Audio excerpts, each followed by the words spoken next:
in the black community. Black people spend $1.2 trillion a year, but those dollars don't circulate in the community. There needs to be a sense of urgency to improve the economy. The Bank Black, Buy Black, and Buy the Black movements are so important, including purchasing and holding on to real estate in the community. Pay attention to where and how you spend. And remember to save and invest your money by moving your money to One United Bank, the largest black-owned and first black internet bank in America, an FDIC member. You join the Bank Black movement using your Mona, Amir, or Lady Liberty Visa debit cards with their powerful, proud images celebrating blackness.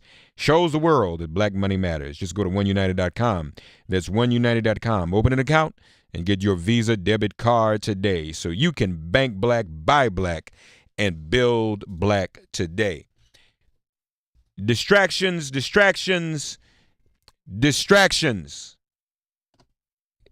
from a lot of real stuff we're facing. Supreme Court may have taken away your right to vote yesterday by allowing folk to be purged. And what are we doing about the poor, the minimum waged, ultra minimum waged, the working class, the working poor? Reverend Barber, we've been saying this about Reverend Barber. It's one, those of us who are Christian believe in the resurrection. And that's just not some mythical thing. We can all be reborn, rebuild our lives, come back again. We've all been down and gotten back up. Can we resurrect Dr. King? Can we literally pull his body out of the grave and have him walk around? No. But we can resurrect him through the work he was doing, and Reverend Barber's doing that. Through the Poor People's Campaign. Dr. Barber is our modern day Lazarus because he's gone to Dr. King's tomb metaphorically and said, Lazarus, Dr. King, come out. And he has come out in the form of the Poor People's Campaign. The Reverend Dr. William J. Barber joins us now. Good morning, Doctor. Good morning, Mark. Good morning. It's so good to join with you because of the truth that you speak right here on Make It Plain and the wake up that you give us every day. I was thinking today, Mark, yesterday we had again hundreds of people to engage in massive nonviolent moral civil disobedience across this country, over 100 in D.C., 77 in Texas, and they have decided that they are resurrecting this movement. They're resurrecting the spirit of Dr. King and Heschel and Dorothy Day and so many others, and Fannie Lou. 40 states yesterday acted together. Yesterday, if you remember, 53 years ago, June the 11th, John F. Kennedy declared that civil rights was a moral issue and it had to be faced in this country, and all of the things that the lack of civil rights caused. And, Mark, as you and I have talked, he recognized, after being pushed by the movement, what was going on in Birmingham and 600 cities around the country, that we had reneged, this country had on its promise in 1875 for civil rights, and that the courts had overturned that first promise in 1883. So on the same day that the courts come out and say basically it's now legal to purge people from the voter rolls, John F. Kennedy 53 years ago was doing what he did. Hundreds of people and thousands of witnesses were engaged, over 100 here, and 9 people also yesterday, I need to say this, Mark, walked to the steps of the Supreme Court, led by our co-chair, Reverend Dr. Liz Steele Harris, and for exercising their freedom of religion to pray. I want you folks to hear where we are in this country, to pray. They were arrested, taken to jail, booked, put in the C block, and they still aren't out. No, this was where again? Yesterday in Washington, D.C. This is in D.C. at the Capitol. Well, at the Supreme Court, right. We had Supreme Court. over 100 people in the streets. Think about this, Mark. The people in the street that block traffic and all, because our nation's going the wrong way, we got arrested, and we are out. We were out. 9 people, 7 of them ministers, Braylon Hagler, Roz Peller, Shalley, Norm, Rob Stevens, an Episcopal priest, and the Reverend Dr. Liz Steele Harris, went to the steps of the Supreme Court that just a few weeks ago said, if you have a religious reason for not serving a gay person, it's fine. Mm-hmm. So they exercised their religious right to pray in this climate. I see now. Yeah. They were arrested, and not just arrested, taken to the C block downtown, and they're going to force them to have to be arraigned at 1 o'clock today in court. They're still not out. Wow. Yeah, I'm looking at that now. I'm looking at your tweet. 9 people are faced sit in jail tonight for praying on the steps of the Supreme Court. This from the same court that ruled in favor of the religious beliefs of a Colorado baker who refused to serve a gay couple. We must not let this hypocrisy stand. You're right. Yeah. Here we are. We got 62 million people working at less than a living wage. They got arrested for praying about that. And 100 other people got arrested for being in the street. You know, we've got 140 million people living in poverty and low wealth. We had people on the stage yesterday, white and black, from Detroit, welfare rights workers, to Amy Jo from West Virginia, to a sister from down in Alabama, to a brother from North Carolina, low-wage worker. We even had a reverend from Puerto Rico that laid out for us, you know, the economic hurricane that Puerto Rico was in long before, you know, the other hurricane came through. And as I said, and hundreds of people were there, thousands across the country.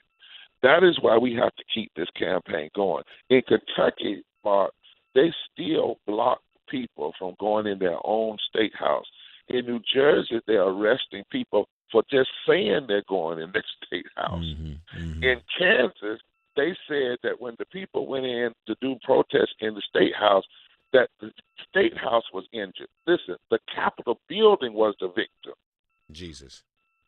That's what's happening. But that lets us know we're right because they're pushing back. And so tonight we have Truth for Tuesday, but we have also a big thing. We finally have forced through a hearing. And so at 3:30, we have a hearing on Capitol Hill. Now, Ryan and McConnell wouldn't give it, that even though the things happening in their states are so bad, which is why. But Cummings and Warren and others have come together to offer a hearing. Media and everybody's invited, and I'm not going to be doing the primary speech. The impacted people, the mother of the child whose face was on Time magazine's front cover, who was poisoned by water from Flint, will be there today. Standing with a white coal miner from West Virginia will be there testifying today. That we have to build this movement of mass moral nonviolent resistance, massive voter mobilization, and massive power building among the poor. And we are doing it. You remember Dr. King, 34 days before he was killed, he spoke at SEIU 1199 in your city, in New York. Yes. And he talked about the other America. Yes, sir. Right? The other America. But he also said, because somebody said to him, well, what if you fail? He said, we can't fail when we stand up. If there's a failure, it will be the failure of the people in power who refuse to hear the cries of the poor. Right. But we will not fail. Of course, he was shot 24 days later. Yeah. Reverend Dr. William J. Barber with us, folks. And don't forget, we're getting ready on June 23rd. Those of you who've not been able to participate in all of the Monday events and demonstrations, even if you have, we are inviting you to join us in Washington, D.C. on June 23rd for a mass rally, the national call for moral revival. Don't meet us there, beat us there, and be sure to take part in this very, very important event. I'll be there. A lot of us will be there. That's on the National Mall, 10 a.m. Saturday, June 23rd. But Doctor, obviously there's a lot going on in the world today. There's a lot happening in the past 24 hours, and we get consumed by the news cycle. Preacher, why don't you give our people a word about how not to be distracted, how to be aware of what's going on in the world, but keep our eyes on the prize. It's to be concerned about what's going on in North Korea, where people are literally starving, but yet forget, and that's fine, we should be concerned for all people in the world, but not become so dependent upon the news cycle we forget about people who go to work every day here and still living in food insecurity, water insecurity, and starving themselves. Yeah, millions. Yeah. like 30 million, 30 million people. 13 million people who can't even pay for water. Yeah. And I mean, and 250,000 people. I mean, we criticize a dictator when they kill 100 people, and we should. But 250,000 people die every year from poverty right here in America. 250,000 people, 250,000 people. We talk about murder, we talk about violence, but 5,800 or so people die every year for every 1 million people that do not have health insurance. And we have 37 million people without health insurance. And we have an attorney general who's now saying not only will he not defend voting rights, but he's not going to defend even the pre-existing condition clause of the Affordable Care Act. Now, you just think about that. If another person in another country, we would call them a despot. Yeah. So the hypocrisy of it all. But you exactly. Let me just say that how do you keep your eyes on the prize? You just said we're having a call to action and a moral revival. This is not just a march and a rally and an end. This is a launching. You're going to be one of the persons guiding the stage, emceeing it with people like Amy Goodman and others who do this every day. You keep us focused. And that's why we're calling on people to come and to view it by live stream and hopefully by C-SPAN. Because, number one, on that day, the way you keep a focus is you're going to hear from the people who live the battles every day. This is not going to be a rally where you just hear from a lot of people speaking on behalf of people. We have union leaders that are going to come who normally would be keynotes. Are going to say, I'm not keynote today. I want to introduce you to Mark Thompson, who's a low-wage worker, and give them the stage. Mm-hmm. That's one of the things we got to do is you can't change that narrative till you change the narrator. We have to put a face on the facts. Too often, people call them progressives. We're great with numbers, but not great with people. We're putting a face on it. The other way you keep your eyes on the prize is, as Jesus said, the truth sets you free. So you got to be in a place of truth to set you free from all of the distracting lies that are going on. Yes, sir. If I might just for a minute, Jeremiah 22 says, Come on. Whenever there are people who are hurting, the poor and hurting the stranger and the undocumented, it literally says, go down to the king's house. It doesn't say stay there and keep looking at the TV. It doesn't say stay there and just keep moaning and keep, praying about it. And it surely doesn't say go to church, have a praise party, and don't say anything about what's going on. The scriptures say go down to the king's house. Don't send a tweet. Don't send an email. Go down to the king's house and tell them what's going to happen if they don't turn this around. Yeah. You look at Jesus. Lastly, people say, well, what do? You have revival when revival is necessary. You build movements when movements are necessary. The prophets rise up when the prophets are necessary. But the third thing in the way you keep focused is you got to know what the prize is. Yeah. And you have to keep your own agenda and don't let the tweet or the TV set your agenda. Uh-huh. And as a Christian, that's what's unique about Jesus. God did not say, well, let me let other folks set the agenda. He said, let me come myself and let me set the agenda. And so from day one, this first sermon, a lot was going on in Rome when Jesus came. They had a narcissistic Caesars who were sex addicts on the throne. I mean, this was in Jesus' day. They had power-hungry Caesars, but he said the spirit of the Lord is upon me. Here's my agenda. Forget all that other stuff around. Here's our agenda. And that's what poor people and impacted leaders and moral leaders must be saying, and say it over and over and act on it over and over. Here's our agenda, right. not what everybody else. He said the poor, the broken, the bruised. Even today, last when we got ready to go to the hearing, somebody said, well, we want y'all to come to the hearing, but we only want you to talk about wages. We said no. Now, we're not going to come to a hearing and you set the agenda. We're going to come with our agenda.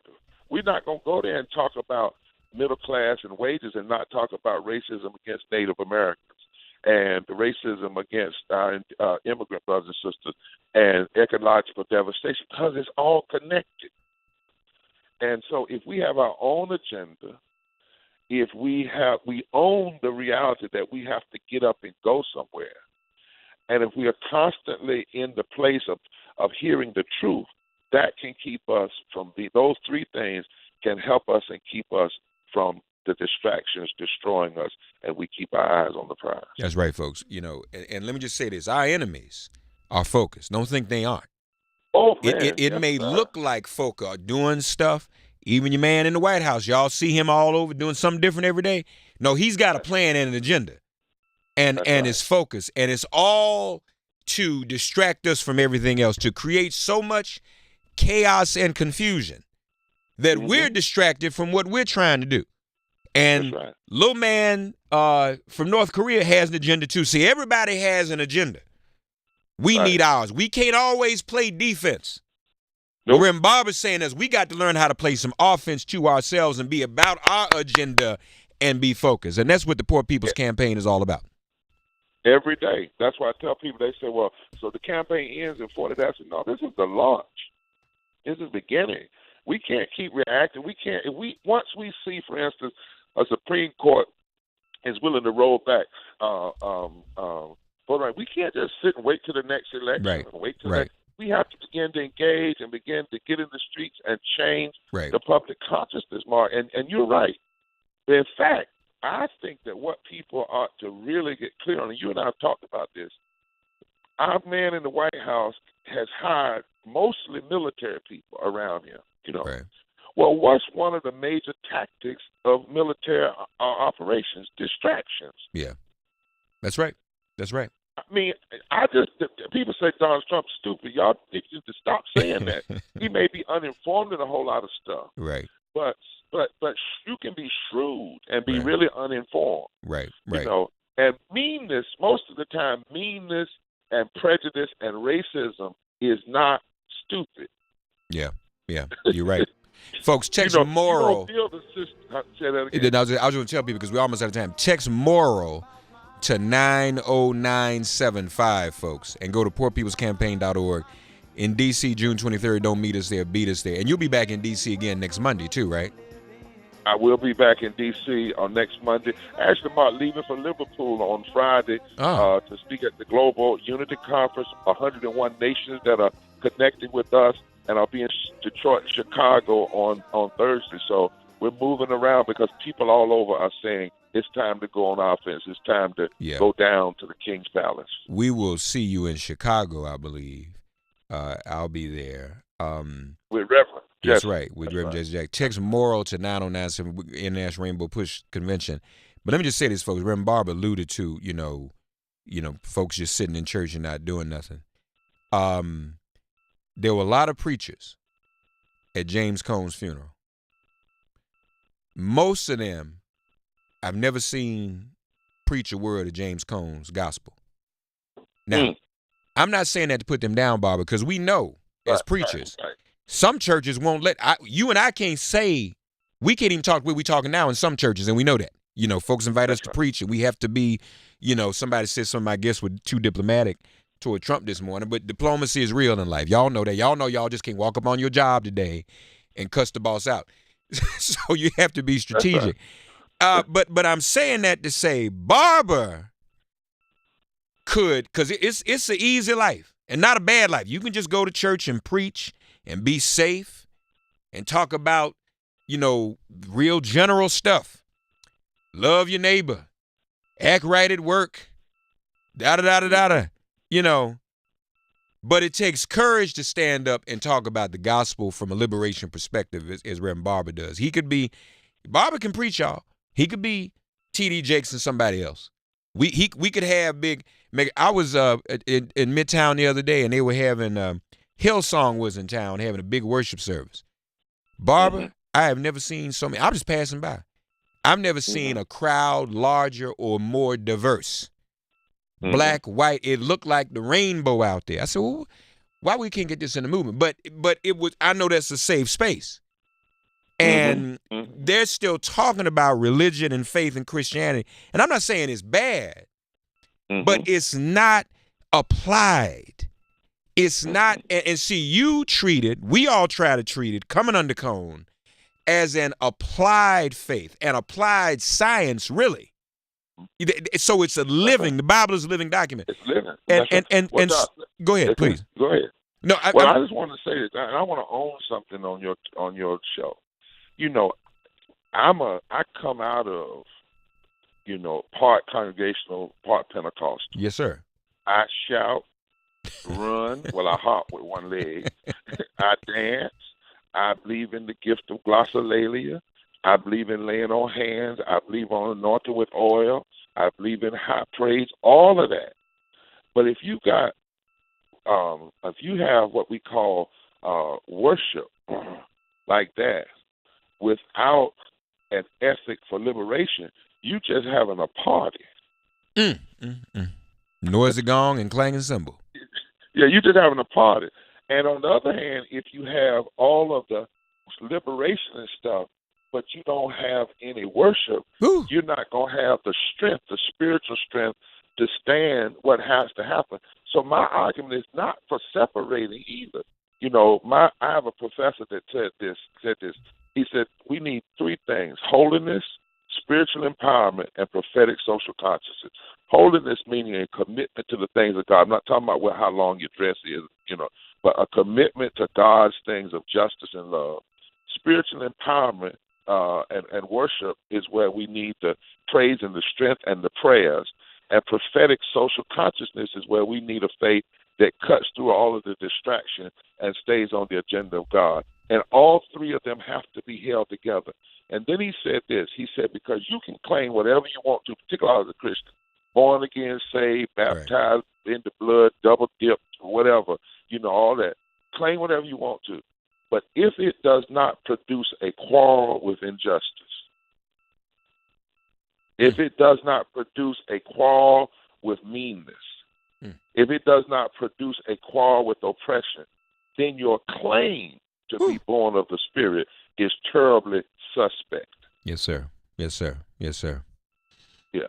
The Reverend Dr. William J. Barber, folks. Reverend Dr. Barber on Twitter. Unite the Poor on Twitter. PoorPeoplesCampaign.org.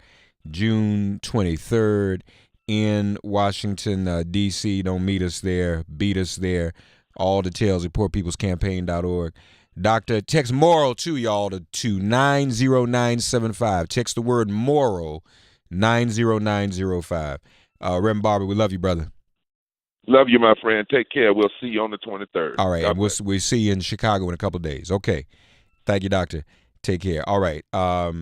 If all minds are clear, it has been made plain. Everybody have a